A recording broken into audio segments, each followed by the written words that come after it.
कहाँ गए अध्यक्ष जी? नमस्कार, मैं शिषपाल सिंह काकरे। हम जो आज की मीटिंग है उसके जो मुख्य अतिथि हैं राजकुमार भाटी जी, जो प्रवक्ता है समाजवादी पार्टी के बड़े लेवल के, उनसे दो बात करना चाहते हैं। नमस्कार सर। नमस्कार जी, नमस्कार। सर, ये पीडीएफ फॉर्मूला क्या है? पीडीएफ फॉर्मूला है जिन लोगों को अभी तक हक नहीं मिले हैं, जिनके साथ भेदभाव हो रहा है।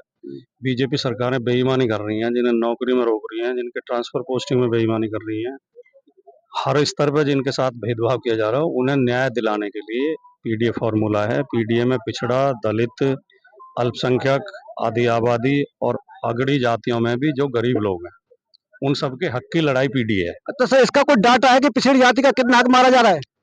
डाटा के लिए तो हम जाति जनगणना की मांग कर रहे हैं, सरकार कराती नहीं। जाति जनगणना हो जाएगी, डाटा आ जाएगा। नहीं, मोटे अगर तौर पर जाति का जनगणना तो उपलब्ध है, क्योंकि पंचायत में सर्वे हुआ था और 1931 की जनगणना है हमारे पास। तो उसके हिसाब से कितना हक मारा जा रहा है? 1931 के बाद गंगा में इतना पानी बह चुका है कि गंगा के किनारे का पता नहीं है, पहले कहीं थे अब कहीं है।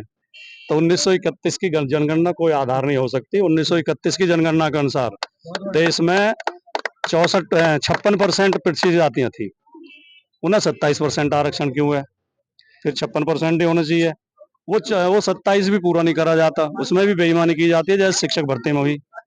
अच्छा, क्या समाजवादी पार्टी ने आरक्षण को 9वीं अनुसूची में शामिल करने का कोई प्रस्ताव पारित किया था? नहीं, समाजवादी पार्टी के हाथ में नहीं है 9वीं अनुसूची में शामिल करना, वो केंद्र सरकार कर सकती है। समाजवादी पार्टी उत्तर प्रदेश की पार्टी है। क्या उत्तर प्रदेश सरकार थी, ऐसा कोई प्रस्ताव पारित किया गया था? नहीं, कर नहीं सकते। नहीं, प्रदेश सरकार के हाथ में नहीं है। सरकार, पहले आप एक बात, केंद्र सरकार माने या ना माने, आप तो प्रस्ताव तो पारित कर सकते हैं। अरे पहले आप एक बात समझो। 9वीं अनुसूची का मतलब है संवैधानिक अमेंडमेंट। संविधान में संशोधन संसद में 2/3 बहुमत से किया जा सकता है। उस प्रदेश सरकार के हाथ में नहीं। हमारी मांग है कि 9वीं अनुसूची में शामिल किया जाए। क्या जो मंडल कमीशन की कितनी सिफारिशें लागू हैं, कितनी बची हैं, उनको लागू करने का कोई प्रोग्राम आप अपनी पीडीएफ पंचायत बताते हो क्या? मंडल कमीशन की केवल एक सिफारिश लागू हुई है, शिक्षा में, नौकरियों में 27% आरक्षण, वो भी आधी अधूरी है। उसमें भी क्रीमी लेयर लगा दिया गया है, उसमें भी बेईमानी होती है।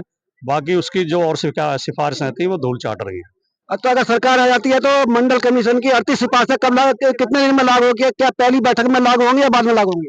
पहली बैठक में प्रस्ताव पास कर देंगे, मंडल कमीशन की सारी सिफारिशें लागू की जाएंगी, जिसमें ये था कि पिछड़ी वर्ग के छात्रों के लिए हॉस्टल बनाए जाएं, उन्हें फ्री कोचिंग दी जाए, उनकी शिक्षा की व्यवस्था की जाए, उन्हें व्यापार करने के लिए धन मुहैया कराया जाए, बेटियों की शिक्षा की व्यवस्था की जाए। वो सारी सिफारिशें लागू की जाए। क्या अखिलेश यादव जी आगे पीडीए की वोट लेने के बाद आश्वासन लेंगे कि वो राज्यसभा में उच्च जाति की जया बच्चन को और कपिल सिब्बल को नहीं भेजेंगे, जो कपिल सिब्बल आरक्षण विरोधी आदमी है?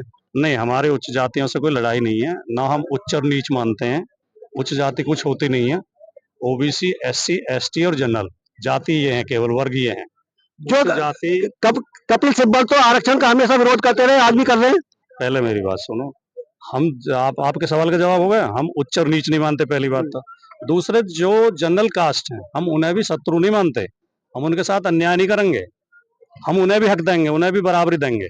लेकिन पिछड़े जातियों और दलित जातियों के साथ जो घोर अन्याय हो रहा है, उसे दूर करेंगे। ठीक, बहुत बहुत धन्यवाद।